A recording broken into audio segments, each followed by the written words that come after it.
because the last stage of the naming process is to try and protect it. And as we just heard from Ashley's story, sometimes you think that something is available, but there's some catch in some system that prevents you from having the name that you wanted. That's why you always want to end the naming process with at least 3, preferably 5 names, not that you love, but that you could live with. That way, hopefully 1 or 2 of them survives and you have something that you're willing to use.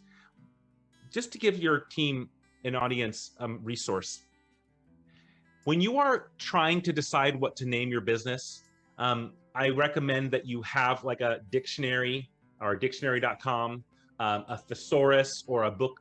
One of my favorite books like that is the Synonym Finder, just to kind of get your names, words and ideas and synonyms out there. Another resource I would put out there is the United States Patent and Trademark Office website, USPTO.gov. Really easy. You can do search trademarks, and then you go into the trademark database, and it'll give you a sense of the protectability of your ideas. But the last thing I'll say is, obviously, URLs, website addresses seem to be very important to all of us, as founders at least. And I want to tell you that it is published, it is known, people do not type web addresses.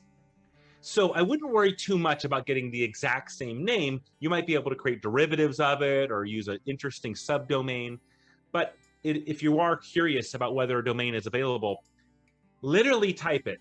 Don't go to a domain procurement site, one of those website registration destinations, because if you use one of those website registration destinations to search whether a URL is available, it will get seen and bought. I had someone who's registered, try to search to see if their name was available. They called me to tell me it was available. I said, quick, buy it. They went back to try and register it, and it had gotten bought, and that person had a very unique name. So my recommendation is go to your web browser, type in http://www.virtualpatentgateway.com. And if nothing comes up, now you start to understand, okay, wait, there's no registration. Then you go into Google, you put, quote, virtual patent gateway, close quote. What starts to come up? Do you see any registered domains? Do you see anyone owning that language? Once you get a sense of its availability, have your credit card ready and the $9 it costs to register a URL, and then go to those domain search purchase utilities and get ready to sort of register a handful. I know that was a lot, but I wanted to give you one cut of some direction on the naming process.